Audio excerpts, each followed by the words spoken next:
avant de vous parler d'abord de Moshe Rabbeinu, l'un des 13 Yesodot, un des 13 principes de la Emouna, c'est qu'il n'y a pas eu de plus grand, on n'a pas eu de plus grand prophète que Moshe Rabbeinu.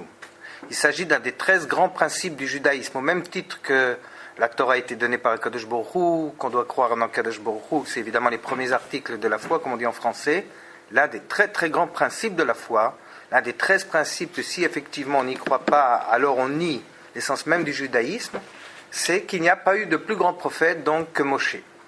Alors, je vous laisser un petit peu, moi, autant que ce soit possible, de décrire un petit peu ce qu'on nous on sait de la personnalité de Moshe Rabbeinu et surtout de sa grandeur.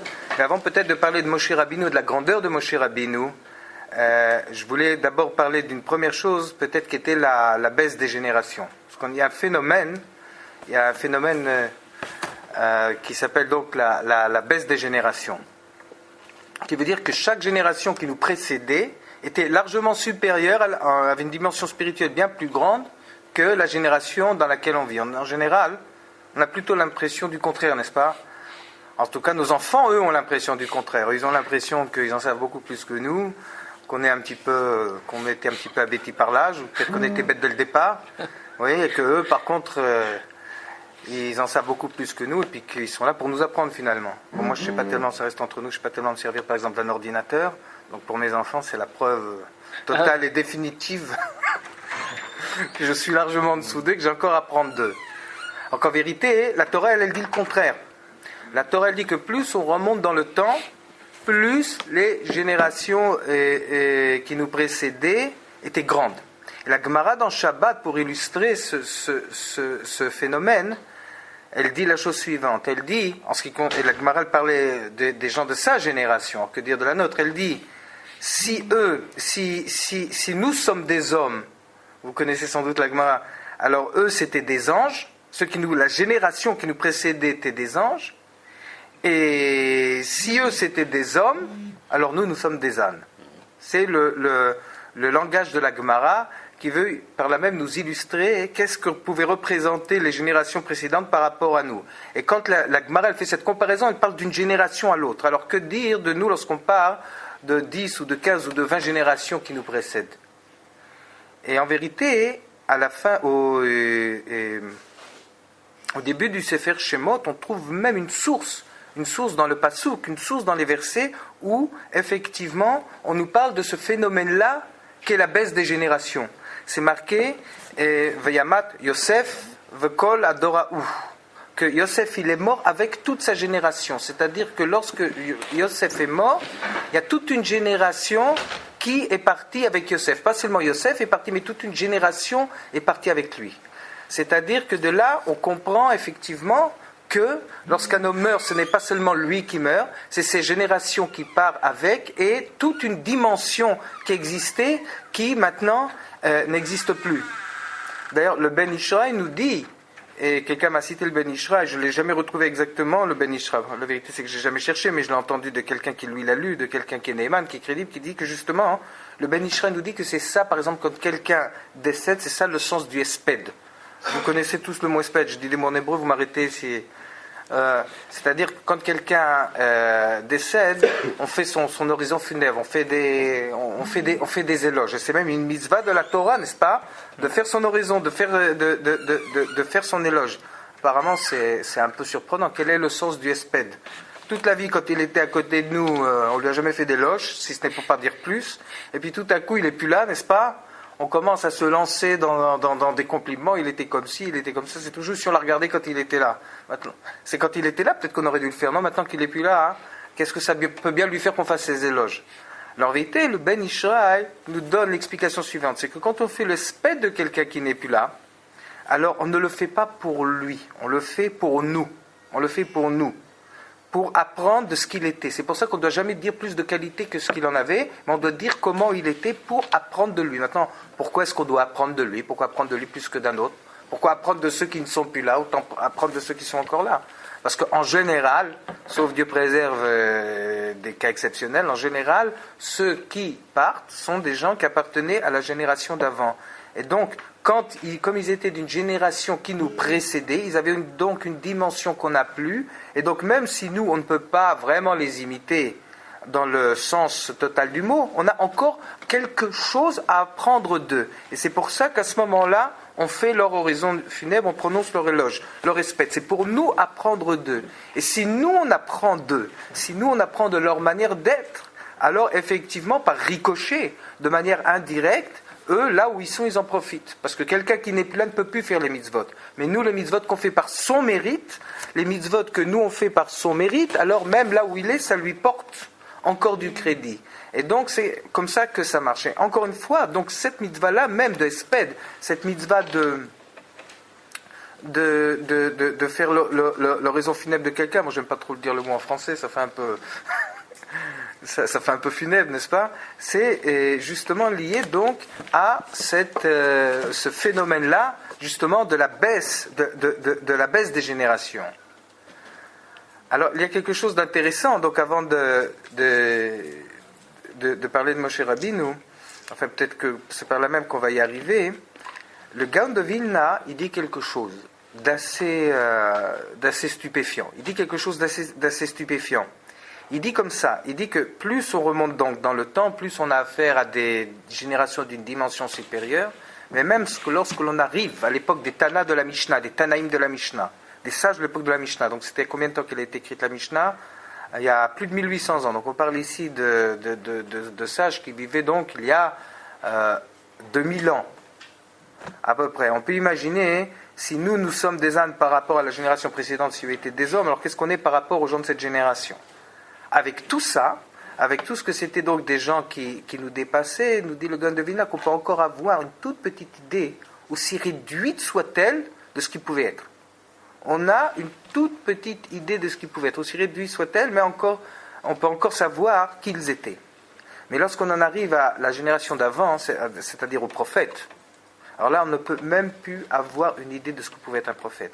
Là, c'est tellement loin de nous qu'on ne peut même plus avoir une idée de ce qu'est un prophète.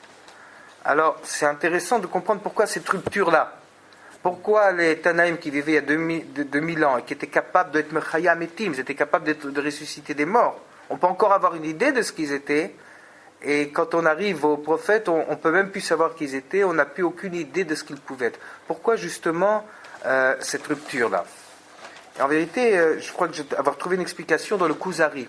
Le Kuzari donne une très bonne explication de cela. Il veut dire comme ça qu'il y a ce qu'on appelle des différences en essence et des différences qu'on pourrait dire accidentelles. Des différences relatives et des différences qui sont dans l'essence même des choses. Par exemple, si on compare deux hommes, il y en a un qui est plus intelligent que l'autre, un qui est plus beau que l'autre, un qui est plus fort que l'autre. Alors là, on est dans le domaine du relatif. C'est-à-dire qu'on peut les comparer, mais on peut les comparer et dire qu'il y en a un qui est plus que l'autre dans ceci ou dans cela, dans les défauts comme dans les qualités. Maintenant, encore, dans le domaine où on peut comparer l'un à l'autre, ce qui fait qu'il n'y a pas vraiment ici de différence en essence entre les deux. La différence qui est entre les deux, elle est dans le domaine, dans l'ordre du relatif, dans l'ordre de l'accidentel. Mais est-ce qu'on peut, par exemple, comparer un homme à une fleur en disant l'homme est plus beau que la fleur ou il est plus intelligent que la fleur ou que le végétal? Ici, on ne peut pas faire de comparaison. Pourquoi? Parce que ce qui différencie l'homme d'un végétal, ce qui différencie l'homme d'un végétal, c'est pas tellement une différence une différence qui est dans le domaine du relatif, mais une différence qui est en essence. En essence, dans la nature même des choses, un homme ne ressemble pas à un végétal. Un homme ne ressemble pas à un animal ne ressemble pas à un végétal, à plus forte raison, un homme n'a rien à voir avec un végétal. Donc ici, il y a des différences qui sont dans l'essence même des choses, qui font qu'il n'y a même pas de comparaison possible. Alors au niveau des hommes, il y en a qui sont plus grands, il y en a qui sont plus sages. Et donc les générations qui étaient précédentes, on pouvait les comparer à nous dans le domaine du relatif, dans la mesure où même si la dimension qu'elles pouvaient avoir, si elles allaient dans le bon chemin, parce qu'il y avait aussi libre arbitre, elles pouvaient aussi dégringoler. Enfin, les gens au niveau des villes pouvaient aussi dégringoler. Oui, parce que le fait de dire qu'ils étaient d'une dimension supérieure ne veut pas dire nécessairement qu'ils étaient meilleurs que nous. Ça, c'est une notion très très importante qu'il faut savoir. Ils avaient comme nous le libre arbitre, ils pouvaient plonger aussi bien dans le bien que dans le mal, autant que nous, et c'était à eux d'en décider. Ce qui veut dire que seulement s'ils allaient sur la voie du bien, alors ils pouvaient atteindre une dimension infiniment plus grande que la nôtre. Et s'ils allaient dans le mal, ça pouvait être vrai aussi. C'est-à-dire que les enjeux étaient beaucoup plus grands. Mais à la limite, le mérite était le même. C'est-à-dire que nous, si à notre niveau, on fait les mêmes efforts qu'eux faisaient, même si à ce moment-là, on arrive à des dimensions moins grandes que la leur, ça n'empêche pas qu'on ait une récompense qui est égale à la leur. La récompense, elle ne va pas d'après la dimension qu'on obtient. Elle va d'après l'effort qu'on produit. Donc nous, on peut très bien produire le même effort qu'eux, et même si on n'en aura pas les mêmes résultats, parce qu'on ne peut pas avoir les mêmes résultats, on est une génération qui est déjà beaucoup moins grande que la leur, et même si de toute façon on ne peut pas avoir les mêmes résultats, on aura à ce niveau-là on aura de toute façon la même récompense. Ça veut dire qu'avant c'était plus facile. Non, c'était pas. C'est-à-dire la difficulté a toujours été la même. La difficulté à travers les générations n'a jamais changé. La difficulté est la même, c'est la lutte entre notre bon penchant et notre mauvais penchant. Cette lutte-là, elle est difficile, elle est à toutes les générations et elle est la même. On a autant de chances d'aller dans l'un que dans l'autre. Enfin, en vérité, ça dépend de nous. Ça revient partout. Seulement, même si la difficulté est la même, si nous on décide de faire des efforts dans le bon sens, alors les résultats, à l'époque, étaient plus grands, puisqu'ils avaient plus de puissance, ils avaient une plus grande dimension spirituelle, et ils avaient un potentiel plus grand. Mais la difficulté est la même, il n'y a pas de différence en soi au niveau de la difficulté. Mais tu dis qu'ils avaient plus de puissance. Un potentiel qui était beaucoup... de discernement. Comment? Oui, la puissance qu'ils avaient, le Maharal dit qu'ils avaient une beaucoup plus grande, en potentiel, une sagesse beaucoup plus grande que nous. Ils feront que si ils utilisaient cette sagesse dans le bon sens, ils pouvaient arriver à un niveau spirituel beaucoup plus élevé. Est-ce qu'on peut faire un rapport avec, comme c'était la partie de Matan Torah, l'effet que ça a produit dans le monde et tout à fait. La Kabbalat Torah, ça a produit... en vérité... Comme l'effet d'un caillou, vous savez, qu'on jette dans l'eau. C'est exact. Vous avez en 2 mots expliqué le phénomène même de la baisse des générations et Dieu, exactement ce que vous venez de décrire. C'est exactement ça. Pourquoi finalement, les générations qui nous précédaient, avant d'en arriver justement à Moshe Rabbeinu, pourquoi justement les générations qui nous précédaient étaient beaucoup plus grandes que nous? Parce que l'origine même de la grandeur et de la sagesse et de la chokhma, elle se trouve dans le Matan Torah. Elle se trouve justement dans le don de la Torah, dans la révélation du Sinaï. Et donc, la révélation du Sinaï, c'est comme un effet de force première, exactement le phénomène que vous venez de décrire. Et donc, plus on s'en éloigne dans le temps, moins on est influencé par cet événement premier, par cet événement fondateur. Et donc, plus on descend dans les générations. Et nos sages nous disent que cette descente, elle continuera, et elle sera extrême à la veille de la venue du Mashiach. Et quand le Mashiach viendra, alors à ce moment-là, toutes les vannes de la sagesse vont de nouveau s'ouvrir. On va à ce moment-là retrouver une position qui était presque équivalente à celle de l'époque du don de la Torah. Mais pour le moment, on est vraiment... Qu'est-ce que vous appelez sagesse? Comment vous définissez sagesse? Comment définir le mot équivalent en hébreu? Chokhma. Le mot en hébreu, c'est Chokhma. La Chokhma, c'est pas quelque chose... c'est quelque chose qui est donné. Qui est donné, la Chokhma. C'est-à-dire donné. C'est-à-dire qu'on reçoit de la Chokhma. Non. On reçoit de la Chokhma ou on a du Da'at. On a en nous la possibilité ou le potentiel. Oui. Alors ça vient du Da'at qui devient de la Chokhma, mais cette Chokhma, si elle n'existe pas, au niveau de l'objet qu'on veut explorer, et qu'on arrive à l'explorer, c'est qu'on reçoit de la Chokhma. C'est-à-dire on a deux choses pour pouvoir travailler sur quelque chose. On a soit de la Chokhma, soit du Da'at.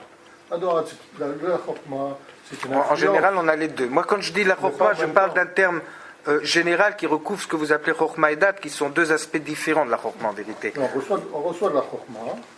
Au début, on n'a rien.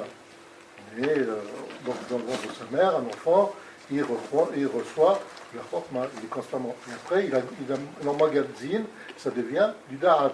Donc, ce Da'at-là, il va le travailler et il va refabriquer de la Chokhma. Oui, alors, on peut dire comme ça. Voilà, j'ai abrégé. Bon, mais vous, dans la définition de sagesse, qu'est-ce que vous entendez? Ce que moi j'entends à mon sens dans la définition de sagesse, vous parlez de la chorma en sens classique, moi je parle de ça dans le terme le plus général. Sagesse, c'est la possibilité d'arriver à comprendre les choses. D'arriver à comprendre les choses, d'arriver à comprendre le émet, la vérité. Si on peut, disons, dire ça de manière simplifiée. Et donc plus on est proche de l'époque du don de la Torah, plus cette possibilité-là, elle est grande.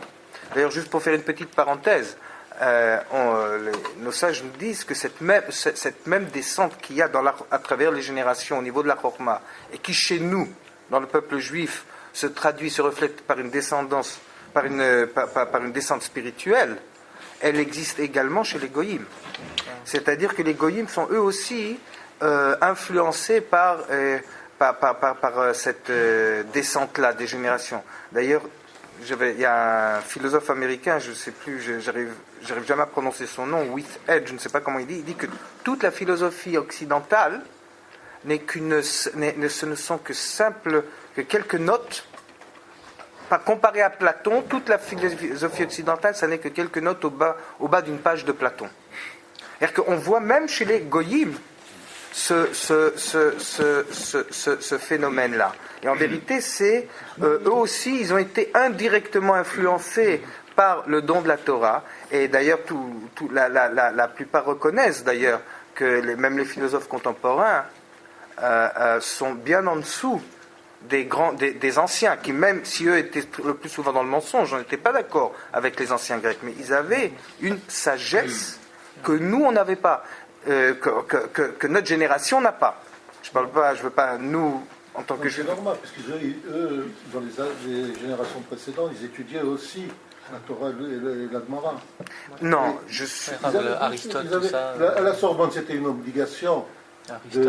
Pas la Gemara. Ils avaient des notions de Torah, mais leur sagesse... Ils étudiaient dans le sens où comme ils étudient une philosophie. Nous sommes d'accord. Mais pourquoi Platon ou d'autres philosophes avaient des notions, ou les Grecs, c'est qu'ils ont plongé aussi lorsqu'ils ont trouvé dans la Torah. Et Voltaire, pareil, plongeait des pamphlets où il raconte aussi la vie de Moshe. C'est possible aussi, c'est également vrai, mais c'est une explication partielle. C'est-à-dire c'est aussi lié au phénomène. Ils tirent tous de la même origine, ils tirent tous soit de la Torah écrite, soit de la Torah orale. Et c'est pour ça que... En vérité, ce que vous dites, il y a une discussion, même au niveau des penseurs juifs, entre le Kuzari et le Moreh Nevuchim, si effectivement... la philosophie grecque, en tout cas, qui est à l'origine de la philosophie, ce sont des enseignements qui ont été tirés au départ de la Torah. On dit que oui. On dit que la philosophie grecque est née au contact de l'Occident et de l'Orient. Quant à Alexandre, il y a tout un article là-dessus dans le Kuzari, et qui va dans le sens de ce que vous dites. Mais je dis que ce n'est pas la seule explication. Une explication plus profonde, antérieure, qui fait que le don de la Torah, c'était comme un événement fondateur, et que cet événement fondateur, exactement, donc comme vous disiez, c'était comme une sorte, l'avdil de cailloux qu'on jette et qui fait des ondes, et plus ça s'éloigne dans le temps. Et d'ailleurs, juste encore une petite parenthèse, le Sabbat Mikelem nous dit en quoi justement aussi ça s'exprime, cette descente de la sagesse. Parce que quand on...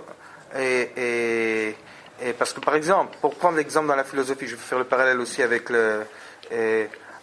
nos études à nous. Par exemple, si on lit une page de Platon, c'est beaucoup plus facile à lire qu'une page d'un philosophe contemporain comme Deleuze. Deleuze, personne ne comprend rien, c'est beaucoup plus compliqué, alors que Platon, même à la limite un enfant.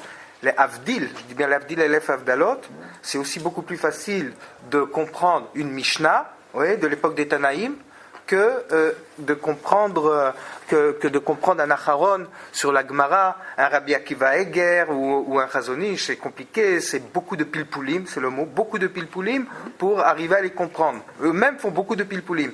Et le Sabbat Mikelem nous dit que c'est justement une marque de la descente des générations. C'est-à-dire que, et là ça va répondre à la question peut-être que vous avez posée, qu'est-ce qu'on entend par sagesse, qu'est-ce qu'on entend par chorma, c'est-à-dire que ceux qui vivaient avant nous pouvaient arriver au Emet, à la vérité, de manière beaucoup plus simple que nous. Et donc c'est pour ça que dans la Mishnah, il nous dit on trouve beaucoup moins de pilpoulim que dans les commentaires sur la Gemara. C'est-à-dire que plus on recule ou plus on avance dans le temps, on peut dire que c'est une reculade, alors plus c'est compliqué d'atteindre la vérité. Et donc il faut beaucoup plus de pilpulim et beaucoup plus de raisonnement pour avoir des notions qu'avant on pouvait atteindre de manière beaucoup plus simple sans tous ces raisonnements. Et donc c'est ce qui fait qu'en vérité, paradoxalement, les textes antérieurs, moi je parlerai ne serait-ce que de la Mishnah, qui avait l'air en vérité beaucoup plus simple, mais de cette simplicité même, ça témoignait d'une grandeur qui a disparu aujourd'hui, parce que justement, il suffisait de quelques mots pour arriver au din, pour arriver à la halacha, et pour comprendre le emet. Aujourd'hui, pour arriver à la même chose, c'est des pilpulim, c'est des démonstrations, des ra'ayot, alors c'est beaucoup plus dur à comprendre. Mais en vérité, ça témoigne d'un recul. Ça témoigne, c'est le témoignage même d'un recul. Et on retrouve l'Avdil dans la philosophie à peu près les mêmes... pardon ? On pourrait argumenter exactement le phénomène inverse. C'est-à-dire que plus effectivement on évolue, plus on coupe les cheveux en quatre, plus on s'interroge, et plus en fait on va rechercher de manière plus fine, puisqu'on prend un texte qui était simple, qui devient plus compliqué, prenons de la Mishnah et la Gemara, parce qu'on va rechercher beaucoup plus les sources et les détails du questionnement.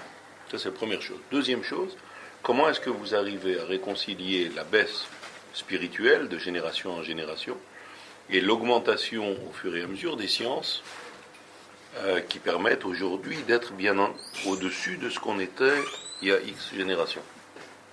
Bien, parce que les gens des générations postérieures qui viennent après s'appuient sur les découvertes qui ont déjà été faites dans les générations antérieures. Mais ça ne veut pas dire qu'un théorème qui a été découvert il y a 2500 ans, par exemple, témoigne d'un moins grand génie qu'aujourd'hui les ordinateurs. Surtout les ordinateurs, c'est quelque chose qu'on... Je rigole. On revient à la question, les Havdil, mais celui qui a inventé la roue est d'une autre dimension de celui qui invente le véhicule pour se promener sur la Lune.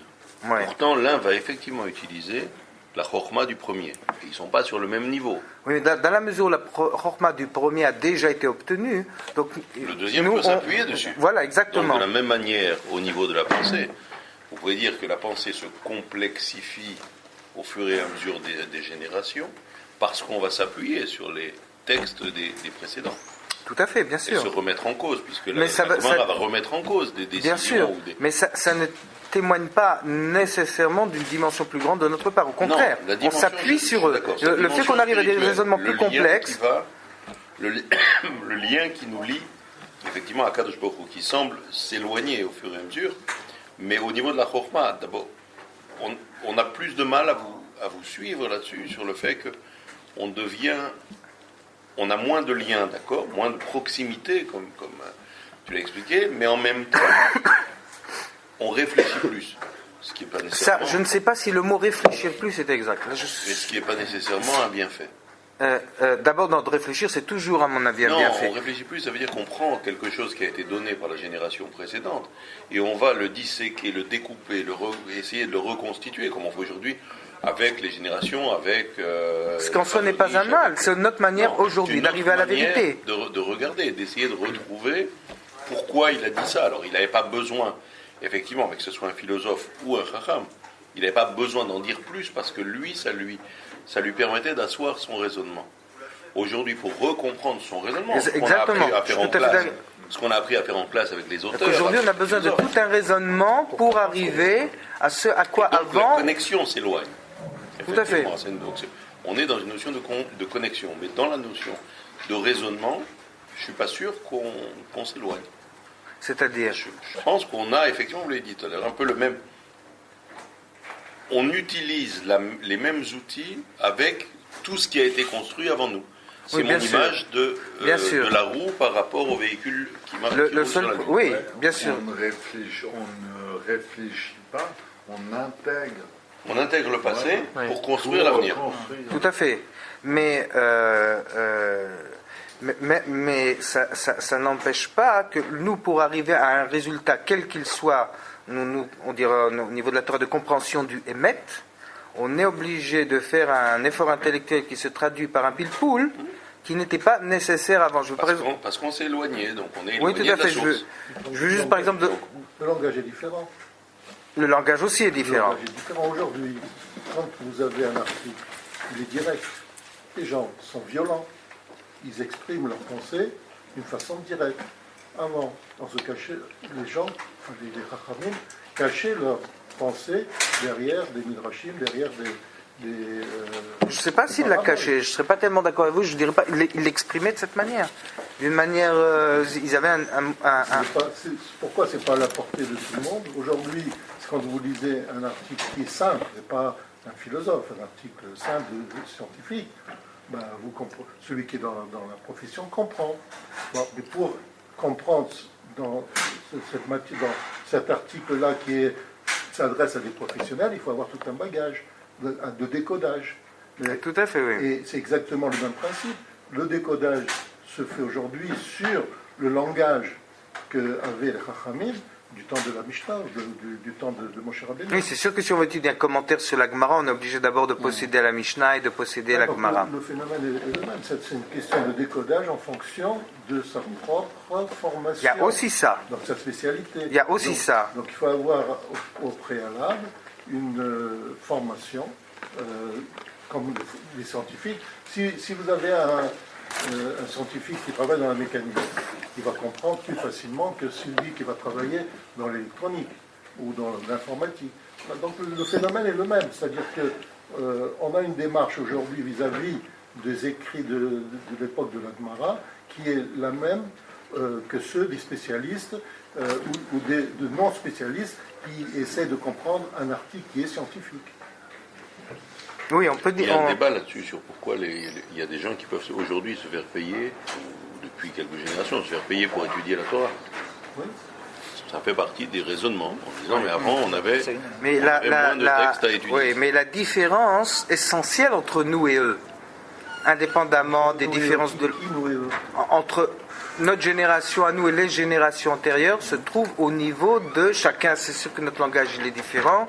Le mode d'expression est différent. En plus, comme vous le dites, nous on utilise des textes, c'est-à-dire la Mishnah et la Gemara, que eux n'avaient pas, puisque c'est eux qui l'ont écrite. Voilà. Mais avec tout cela, il y a une différence absolument essentielle qui reste, à savoir, c'est que notre niveau de compréhension, notre niveau de compréhension du émet, de la vérité, est largement inférieur à ce que eux ils avaient. Celui qui exprime le mieux ça, c'est Rashi. Comment? Celui qui exprime le mieux ça, c'est Rashi. C'est un très très bon exemple. Moi, je voudrais vous donner pour clore ce côté, je voudrais vous donner un exemple.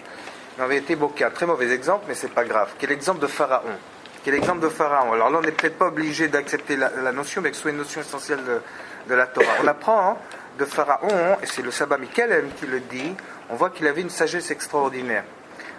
Le Sabbat Mikelem pose une très grosse question sur Pharaon quand il voit Yosef.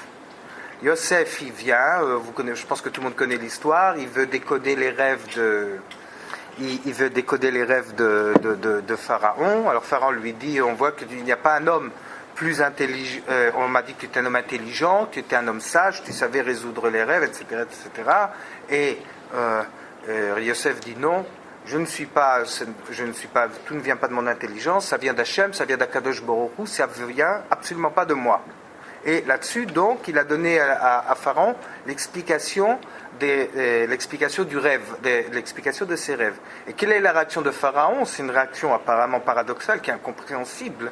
Il dit, y a-t-il homme plus intelligent et plus capable que ce Yosef? Et du coup, qu'est-ce qu'il a fait? Il en tire une conclusion directe. Il décide de le mettre à la tête de l'administration du pays. Pharaon, c'était un rachat, c'était un mécréant, c'était tout sauf un imbécile.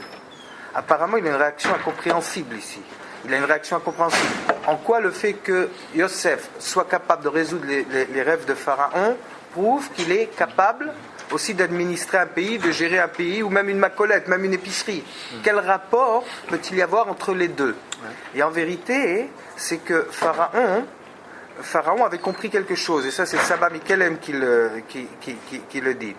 Il avait compris en vérité que Yosef c'était un homme qui était proche d'Akadosh Baruch Hu. Pour que Akadosh, il avait très bien compris, il avait vu, ça on ne pouvait pas le nier, que le fait de pouvoir résoudre des rêves avec une aussi étonnante facilité, ça ne dépendait pas de l'intellect en apparence, ça ne dépendait pas de l'intelligence, ça dépendait du fait qu'il était apparemment proche d'Akadosh Baruch Hu et que donc Akadosh Baruch Hu lui donnait la clé de tous les mystères. En vérité, ça ne fait qu'agrandir la question. En quoi ça montre qu'il est capable de gérer un pays? S'il est proche d'Akadosh Baruch Hu, ça montre qu'il est un homme pieux, ça montre qu'il est un homme religieux, vertueux, avec des qualités morales. Mais est-ce que ça prouve qu'il est capable de gérer une société? Est-ce que ça prouve qu'il est capable de prendre la tête d'un pays?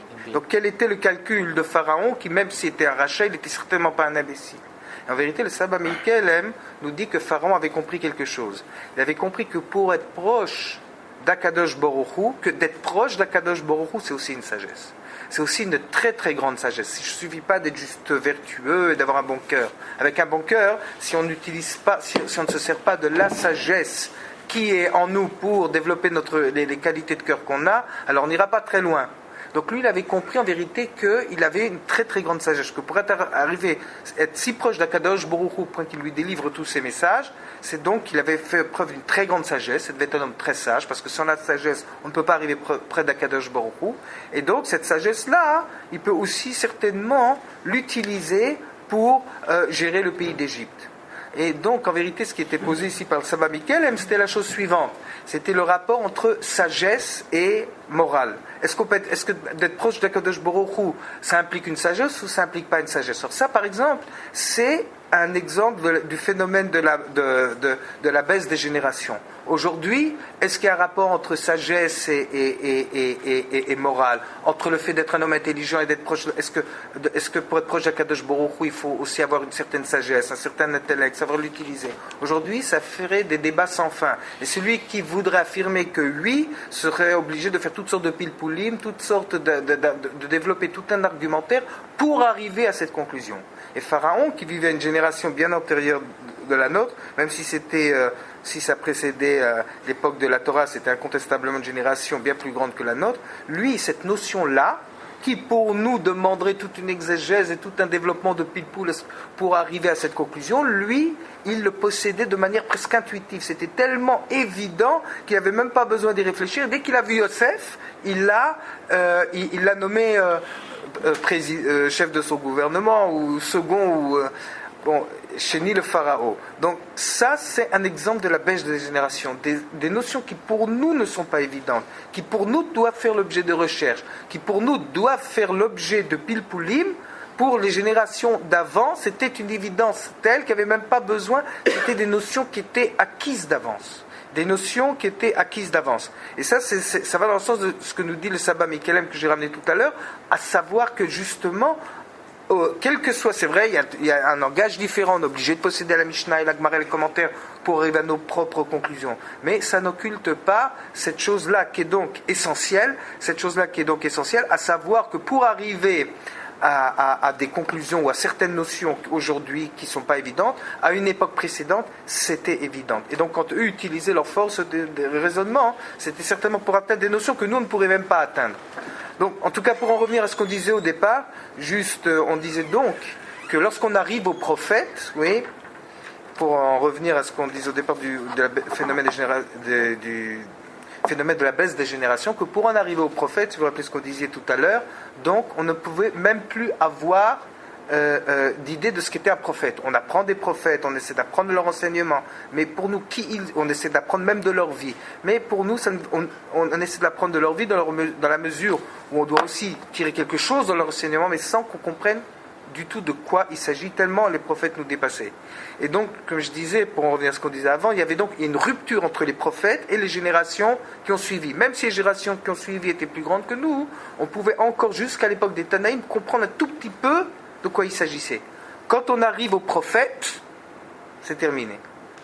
Alors, quelle est l'explication? Je pense que l'explication de cette rupture-là qu'il y a au niveau des prophètes, c'est donc ce que je disais tout à l'heure, c'est qu'il y a, pour reprendre ce qu'on disait, une différence en naissance et une différence qui est dans l'ordre du relatif. Un homme par rapport à un autre, la différence, il est plus grand, il est plus beau, il est plus fort, ou il est plus imbécile, je ne sais pas quoi qu'on dise, elle est dans l'ordre du relatif, on peut les comparer. Mais on ne peut pas comparer un homme à une plante ou à un animal, parce qu'ici, il y a une différence de nature qui fait qu'on ne peut pas dire que l'un est plus fort que l'autre, ou l'un est plus intelligent que l'autre. Et le Kuzari nous dit que la même chose, la même différence qui sépare l'homme de l'animal ou de la plante, ou l'animal de la plante, la même différence sépare l'homme ordinaire, le juif ordinaire, du prophète. Ce qui nous sépare du prophète, c'est une différence en essence et plus du tout une différence de l'ordre du relatif. Il n'y a pas de comparaison possible entre même un juif ordinaire qui est bon, qui fait tout ce qu'il faut, et un prophète. Il y a cependant, donc de même que l'homme est séparé de la plante, le prophète est séparé de l'homme, avec une toute petite différence. C'est que si la plante est née plante, et que l'homme est né homme, le prophète, lui, le Navi, il n'est pas né prophète. Il est né comme tous les autres. C'est-à-dire que si il s'est à une dimension qui est complètement au-delà de tout ce qu'on peut s'imaginer, qui est complètement au-delà de ce que nous sommes, au point que nous-mêmes, on ne peut même plus comprendre ce que c'est d'un prophète, c'est par ses actes, c'est par ses mitzvot, c'est par son mérite, ce n'est pas parce qu'il est né différent de nous. Et maintenant, il y a une quatrième dimension qu'on trouve dans le Meshech Chochma qu'on va introduire et que lui il introduit, c'est que cette même dimension d'essence et cette deux différences d'essence qui existent entre le prophète et le juif ordinaire, elle existe également, on en arrive là maintenant au vif du sujet, entre Moshe Rabbeinu et les autres prophètes. Là on arrive quand même, je crois, au summum, je crois qu'on ne peut pas aller plus loin. Là, c'est-à-dire que la même différence qui en essence sépare le juif des prophètes, elle sépare également tous les prophètes de Moshe Rabbeinu. Alors d'abord, par quoi s'exprime cette différence? Alors en vérité, elle s'exprime de manière très simple. Un prophète, par exemple, il doit répondre aux critères de la prophétie. Il doit avoir des qualités morales qui sont évidemment qui sont irréversibles. Il doit également avoir une connaissance de la Gemara, de la Torah, du Talmud. Et puis aussi, c'est le minimum, il faut que ces prophéties se réalisent. Alors que si jamais un prophète, pendant 20 ans, toutes ces prophéties se réalisent, et après 20 ans, et c'est arrivé pour plusieurs Nevi'im, il dit une chose qui est fausse, où on arrive à prouver que c'est faux, disqualifié. Il est complètement disqualifié, même plus que ça. Il devient presque, il passe du statut de prophète au sorcier, ce qui est une petite dégradation quand même, il a un peu rétrogradé, quoi, disons. Alors ça, c'est ce qui concerne un prophète ordinaire.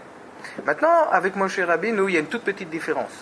C'est que même si 1000 prophètes ou 1000 sages disent et réussissent en apparence à prouver que Moshe Rabbeinu se trompe, alors on dit que le tort est du côté de tous ceux qui ont prouvé, pas du côté de Moshe Rabbeinu. Et ça, c'est aussi un des 13 articles de foi de Maïmonide. C'est que, en dehors du fait qu'il n'y a pas plus grand que Moshe Rabbeinu, alors il y a également autre chose. C'est que chaque lettre de la Torah que Moshe Rabbeinu nous a donnée, chaque enseignement dispensé par Moshe Rabbeinu ne peut pas être l'objet d'une contestation. En ce sens que on peut dire là je comprends pas, je suis pas d'accord, mais on doit savoir que même si on a le droit de ne pas comprendre et d'essayer de comprendre, le tort est de notre côté et pas de celui de Moshe Rabbeinu qui nous a donné la Torah. Au point, nous dit le Meshech Chochma, que même s'il viennent 1000 prophètes et qui prouvent tous de manière indéniable, les 1000, par toutes sortes de prodiges, de moftim, que Moshe Rabbeinu s'est trompé, c'est eux qu'on traitera de sorciers, mais Moshe Rabbeinu lui reste Moshe Rabbeinu. Évidemment, il y a un problème qui se pose. Apparemment, Moshe Rabbeinu, et c'est le Meshech Chochma lui-même qui le pose, il dit il avait aussi le libre arbitre. Pourquoi dit-on que Moshe Rabbeinu ne peut pas se tromper? Pourquoi le mettre à ce point au-dessus presque de toute dimension possible en disant qu'il ne peut pas se tromper? D'un côté, si on dit qu'il se trompe, alors si on remet en cause la Torah, c'est évident qu'on ne peut pas la remettre en cause. Donc on dit qu'il ne peut pas se tromper. Mais comment peut-on dire qu'il ne peut pas se tromper? Le libre arbitre, c'est un élément essentiel de l'homme, c'est un élément essentiel de la création. Toute la raison pour laquelle Akadosh Baruch Hu nous a créés, c'est pour nous donner la possibilité par notre libre arbitre, justement, de nous hisser plus haut. Sans le libre arbitre, la création perd tout son sens. Donc, comment donc peut-on dire que Moshe Rabbeinu, comment peut-on si sûr que Moshe Rabbeinu ne rajoutera pas quelque chose, ou ne se trompera pas, ou ne cherchera pas à nous tromper? Lui aussi, il avait le libre arbitre. Et à ce moment-là, le Meshech Chochma nous donne un tiroutz, une réponse édifiante, et qui nous révèle en vérité toute la ma'ala, toute la grandeur de Moshe Rabbeinu. C'est que Moshe Rabbeinu était déjà au-delà du libre arbitre. Ça veut dire quoi au-delà? C'est-à-dire qu'il ne l'avait plus. Pourquoi est-ce qu'il ne l'avait plus? parce qu'il avait réalisé tout ce qu'un être humain, tout ce qu'un juif peut réaliser. Il était arrivé au degré le plus haut qu'on peut exiger d'un homme, qu'on peut exiger d'un juif, et donc comme il avait rempli son rôle par rapport à lui-même, comme il était arrivé au maximum de ce à quoi il devait arriver, il n'avait plus besoin du libre arbitre. Donc Akadosh Baruch Hu lui a presque dit en quelque sorte, écoute, maintenant tu as fini au niveau du libre arbitre, tu as passé toutes les épreuves qu'il fallait passer, donc maintenant tu n'es plus là que pour enseigner la Torah au peuple d'Israël, tu n'as plus besoin du libre arbitre. Donc quand il arrivait au moment du don de la Torah, il n'avait plus besoin du libre arbitre, il n'avait plus le libre arbitre. Et c'est pour ça qu'on dit par définition qu'il ne peut pas se tromper, et ceux qui peuvent se tromper, c'est ceux qui sont en face de lui et qui éventuellement le contestent. Si vous dites que l'homme est doué du libre arbitre et que Moshe n'avait pas de libre arbitre, est-ce qu'on peut conclure que Moshe n'était plus homme? Non, parce que le libre arbitre, on l'appelle Ish Eloki, Moshe d'ailleurs. Ish Eloki. Alors ça va mais c'est dans sa transmission qu'il n'avait plus de libre arbitre. Comment? C'est dans sa transmission. Quand il a transcrit la Torah, il n'avait plus de libre arbitre parce que Dieu lui donnait au fur et à mesure ce qu'il devait écrire. Oui, mais le Moshe Chochma va plus loin que ça. Il dit ce n'est pas seulement qu'au moment où il retransmettait la Torah, alors il n'avait plus le libre arbitre. C'est-à-dire qu'au moment où il arrivait, jusque-là il avait le libre arbitre, jusqu'au don de la Torah il avait le libre arbitre, c'est par son libre arbitre qu'il s'est hissé à un tel degré. Mais au moment où il a donné la Torah, il était arrivé au maximum des possibilités qu'il ait demandé à un homme d'arriver, et donc à ce moment-là il ne l'avait plus du tout. Il n'avait plus du tout, il n'était plus juste là que pour... Juste à ce moment-là ou pendant les 40 ans qui vont suivre? Apparemment, ce qui ressort du Meshech Chochma, c'est dans l'introduction du Sefer Shemot, à partir du moment où il a donné la Torah, et il n'a plus eu du tout le libre arbitre, pour la simple raison qu'il était arrivé au maximum de ce à quoi un homme pouvait et devait arriver, donc il n'en avait plus besoin. Donc apparemment, ça n'est pas revenu. Ça n'est pas revenu le libre arbitre. Il n'y a que 2 hommes dans la Torah, les Avdil, qui ont perdu leur libre arbitre. Je crois qu'on peut dire que c'est les 2 extrêmes. Ouais. C'est Pharaon et Moshe. L'un était arrivé à tel niveau du bien qu'il n'en avait plus besoin du libre arbitre, et l'autre était descendu tellement bas dans le mal que ça ne servait plus à rien non plus, où il était tombé si bas, Pharaon, l'Avdil, qu'on lui avait enlevé le libre arbitre, et lui aussi n'était plus là que pour apprendre quelque chose aux autres, peut-être pas de la même manière que Moshe Rabbeinu, mais pour subir les coups qui devaient révéler au monde la grandeur d'Akadosh Baruch Hu. Donc on voit ici la grandeur, le niveau auquel était arrivé Moshe Rabbeinu. Le problème, c'est comment Moshe Rabbeinu a-t-il pu se hisser à une telle grandeur. En tout cas, juste pour répondre à la question que vous avez demandé, effectivement, le fait qu'il n'ait plus le libre arbitre ne veut pas dire que ce n'était plus un homme. Le libre arbitre, c'est une raison essentielle de l'homme. La raison d'être de l'homme. Mais ce n'est pas ce qui fait sa définition. C'est-à-dire qu'on peut très bien enlever le libre arbitre à un homme sans qu'il perde son caractère d'homme. Ça n'a pas fait de lui un malach ou un ange, même s'il était certainement plus. Ça n'a pas fait de lui non plus. Même si on l'appelait Ish Eloki, c'est évident que il n'était pas Kadosh Baruch Hu. Ça, c'est l'erreur dans laquelle ils ne font pas tomber non plus. Et il restait un homme, mais qu'avait fait. C'était peut-être le seul homme de l'humanité, enfin, en ce sens qu'il était arrivé à ce qu'on demande à un homme d'être. En tout cas, comment est-il arrivé à cela? Comment a-t-il pu arriver à un tel niveau? En vérité, c'était pas quelqu'un qui était capable. Enfin, ce qui a fait sa qualité, c'était pas le fait qu'il était capable de faire des grands prodiges, des moftim ou des choses comme ça. En vérité, le Sabbat Mikelem, lorsqu'il nous parle de Moshe Rabbeinu, nous ramène sans arrêt un pasouk. Vayar et Tsevel Echav. Vayar et Tsevel Echav. C'était quelqu'un qui était sensible à l'autre. C'était la principale qualité de Moshe Rabbeinu, qui est soulignée par le pasouk. Lui, il était comme un prince, élevé à la cour de Pharaon, au sommet de la pyramide égyptienne, qui était la société la plus inégale qui pouvait exister dans le monde. Je ne sais pas s'il y a une société plus... Et lui, qui était au sommet de cette société, il était... et que tout l'éloigné de ses frères, il a été capable d'entrevoir leur souffrance. D'entrevoir leur souffrance et de descendre vers eux. Le Midrash nous dit qu'il aidait même ses frères à porter des blocs de pierre et qu'il les aidait à transporter. Lui qui était au sommet, et justement, nos sages nous disent que c'était ça qui faisait de lui. Mais je crois que nos politiciens et nos dirigeants feraient peut-être bien d'apprendre de lui. Je pense qu'ils n'ont pas tout à fait les mêmes valeurs. Justement, le fait qu'il soit capable de descendre vers l'autre, le fait qu'il soit capable d'être sensible à la souffrance de ses frères au point de participer, de se hisser à leur niveau à eux, à leur niveau social à eux, qui était tout en bas de la pyramide, si on peut dire. C'est ça qui a fait qu'il était capable ensuite de prendre la direction d'Am Israël. Parce que pour prendre la direction d'Am Israël, pour prendre la direction d'un peuple, il faut d'abord être responsable, être sensible à ce peuple, pas être juste sensible à soi-même. Peut-être que ce serait un bon cours pour tous les dirigeants qui nous entourent. Et donc c'était ça la principale qualité de Moshe Rabbeinu. Et évidemment, c'est ça qui a fait que il est arrivé à la dimension à laquelle il est arrivé. Mais on pourrait quand même encore objecter ici, de manière très simple. C'est que beaucoup d'autres gens, il y a eu Baruch Hashem, beaucoup de tzadikim, peut-être pas tellement, mais il y a encore eu quand même d'autres tzadikim à travers toutes les générations, qui étaient aussi capables de descendre vers leurs frères, qui étaient aussi sensibles à leurs frères. Ils ne sont pas tous devenus Moshe Rabbeinu, ils ne sont pas tous devenus, même s'ils avaient à leur niveau une grande darguée, ils n'étaient pas tous Moshe Rabbeinu. Donc ça fait qu'on a toujours quand même le problème, au départ, il reste quand même le problème assez entier de savoir comment se fait-il que Moshe Rabbeinu est arrivé à un tel niveau, à une telle darga. Alors évidemment, quand on dit il avait la sensibilité, il avait l'amour du prochain.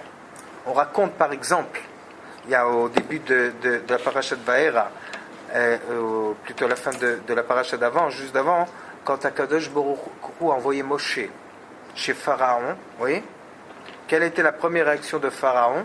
Il dit, je vois que vous commencez à penser, à avoir des idées, vous voulez sortir, je vais vous doubler le travail. Je vais vous doubler la dose de travail. Qu'est-ce que Moshe a fait? Il s'est plaint auprès d'Akadosh Baruch Hu. Il s'est plaint. Pas seulement plaint, il a presque parlé avec insolence. Il a dit, Lama Reotala Amazé, pourquoi tu as fait ça à ce peuple? Pourquoi tu as fait ça à ce peuple? Aucun prophète, aucun des Avot n'a parlé jusque-là comme ça à Akadosh Baruch Hu, comme Moshe a osé parler. Et là encore, le Sabbat Mikelem nous dit que pour avoir contesté Akadosh Baruch Hu, pour avoir eu en apparence, je dis bien en apparence, ce manque d'Emouna vis-à-vis d'Akadosh Baruch Hu, en tout cas avoir protesté de la forme en contestant la Hanaga, la conduite d'Akadosh Baruch Hu, ce qui est la faute la plus grave, Moshe aurait dû être tué. Il aurait dû être Chayav Mita. C'était la faute la plus grave qui puisse exister. Et pourtant, on voit que Akadosh Baruch Hu non seulement ne l'a pas puni, enfin il l'a puni de manière très légère, une punition apparemment qui était sans aucun rapport avec la faute qui avait été commise en apparence. Et il a continué, au contraire, à lui donner la Hanaga, la direction du clan d'Israël, et l'a poussé à poursuivre dans la mission, même en se justifiant, presque en s'expliquant vis-à-vis de Moshe Rabbeinu. Apparemment, c'est pas compréhensible. La faute était très grave. En vérité, là encore, le Sabbat Mikelem nous explique qu'en vérité, la faute était loin d'être aussi grave que ça. En vérité, ce n'était presque pas une faute. Quand est-ce que c'est une faute? La plupart des gens, en général, quand ils contestent à Kadosh Baruch Hu, ou qui sortent contre la Hanaga de Kadosh Baruch Hu, c'est à cause de leur ego. Ils refusent à Kadosh Baruch Hu. Et ils se voient, eux, avant tout. C'est à ce moment-là que ça devient une faute. Mais quand Moshe Rabbeinu a contesté, en quelque sorte, ou en apparence, la d'Akadosh Baruch Hu, c'était pas pour lui. Il n'était rien à lui-même, il n'était rien pour lui-même, il se moquait de lui-même. Il s'en fichait de ce qui lui arrive. Il était même prêt. C'était par, encore une fois, sensibilité pour l'autre. C'était par sensibilité, parce qu'il avait de la douleur pour le peuple d'Israël, il avait de la douleur pour son prochain, il voulait sauver les Juifs, vous voyez qu'au contraire, on redoublait de travail, et donc, c'est uniquement, il était prêt, c'était uniquement par amour pour l'autre, par amour pour Am Israël, qu'il en venait à cet extrême de se risquer, et de risquer sa vie, et de contester la Hanaga d'Akadosh Baruch Hu. Et ça, Hachem en a tenu compte. Quand il a vu que le Makor, le Shoresh, la racine de cette apparence contestation, en vérité, ça venait d'un amour pour l'autre, d'un amour du prochain, de l'amour de Am Israël, à ce moment-là, Akadosh Baruch Hu n'a pas tenu compte de la faute commise.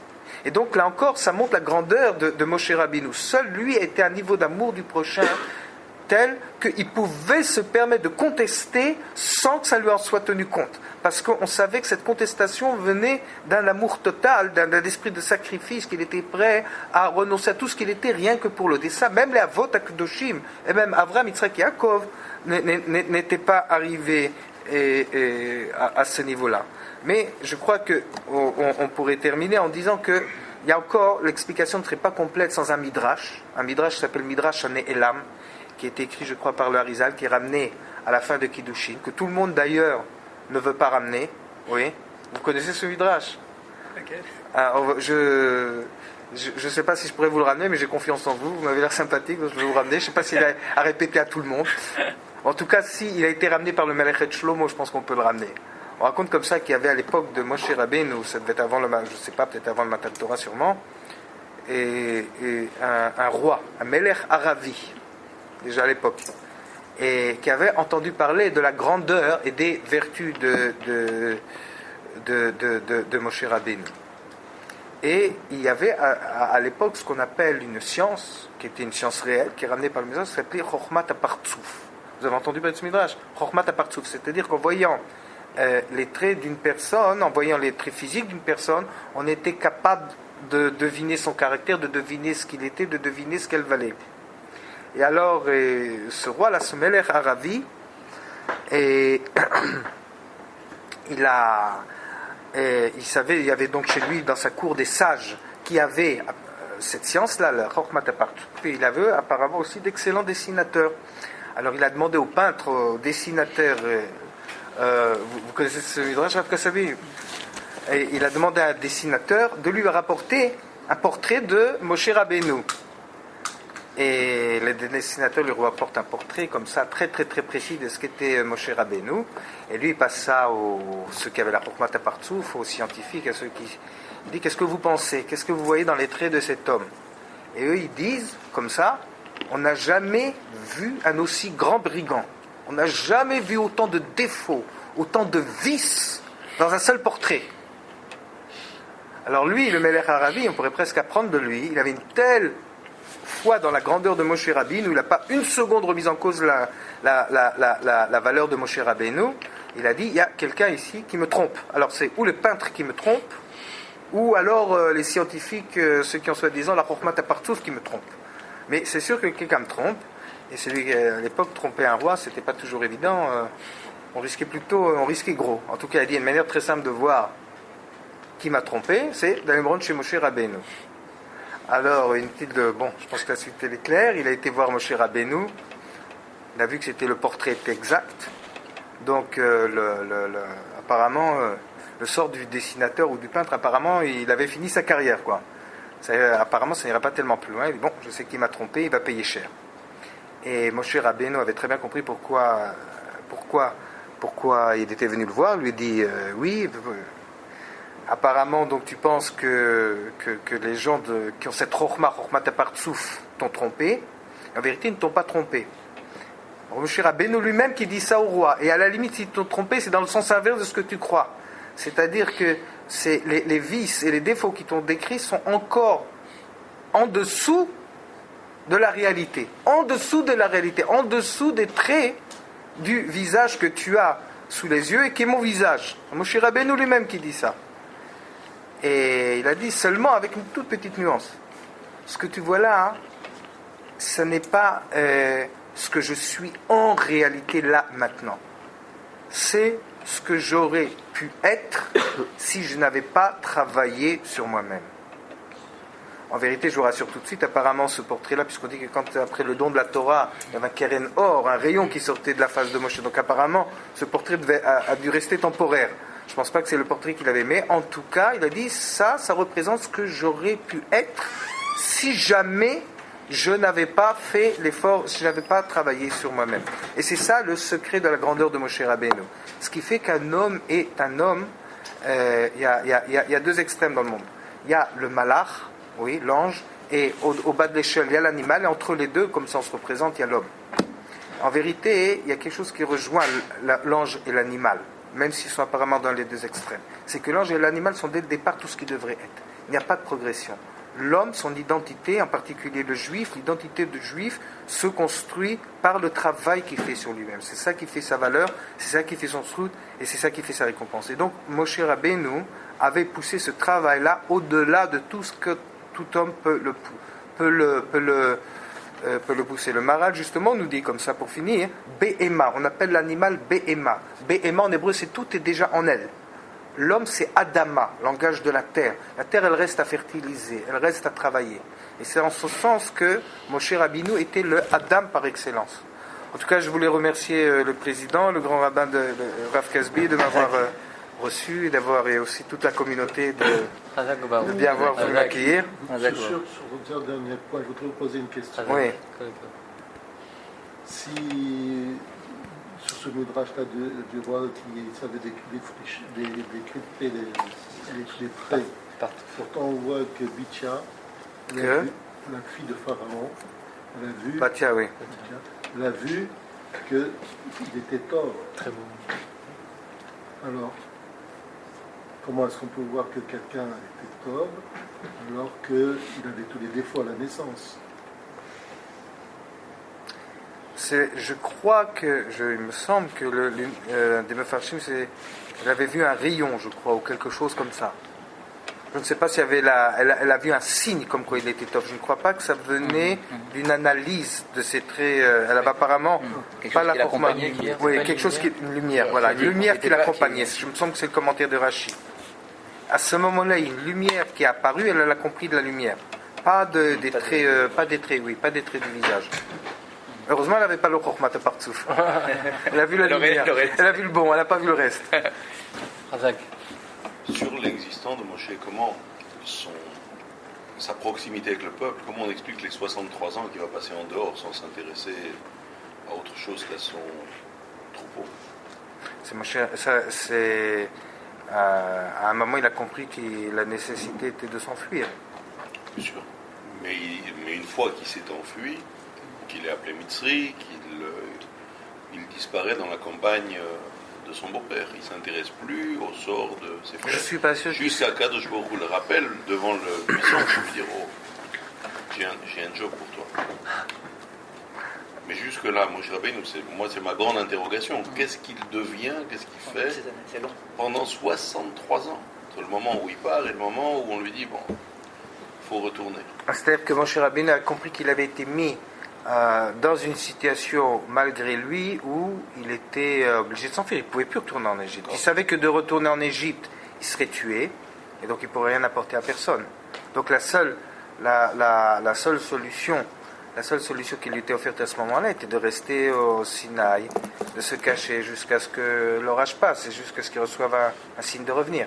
Ça n'aurait rien servi de rentrer en Égypte, à part se faire décapiter. Donc il n'aurait pas... Mais tant qu'il en avait la possibilité, il était avec le peuple d'Israël, il était avec ses frères, alors qu'il était à la cour de Pharaon. Il n'a pas hésité à risquer sa vie pour ça déjà une première fois. C'est pour ça qu'après il a dû rester à l'abri quand même pendant un bon petit bout de temps. Ça fait un moment. Ouais. Ok. Hazak, merci beaucoup. Hazak Ba. Hazak Iskola Mitzvot.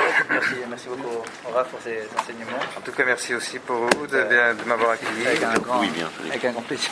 Ça m'intrigue. Regardez depuis- ce studio. Oui, on vous met de côté. Pour la prochaine fois, vous venez. Il est de 1857. Il est imprimé à Paris. Dour Lacher, non? Édition Dour Lacher. Non, Non, Non? non. même pas. Direction de la librairie israélite. Lishon Safat. Imprimerie Giraudet et Jouot, rue de Saint-Honoré. C'est les ancêtres du. 1857 Non. Tfilat Hadati et Shurun.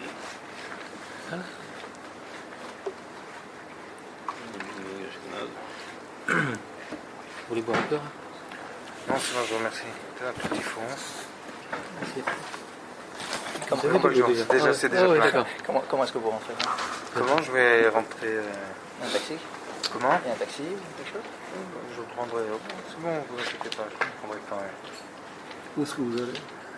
Là, je vais sur République.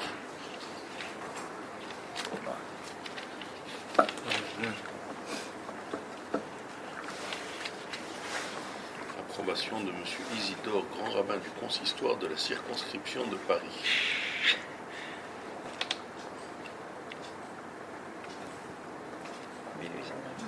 Tu veux rentrer, tu veux Comment? que je te ramène à République? C'est-à-dire, tu veux. Ça te fait une- Moi, je vais à la Sèvre. Ça fait un petit détour. Je sais pas, j'ai pas des notions ici de la.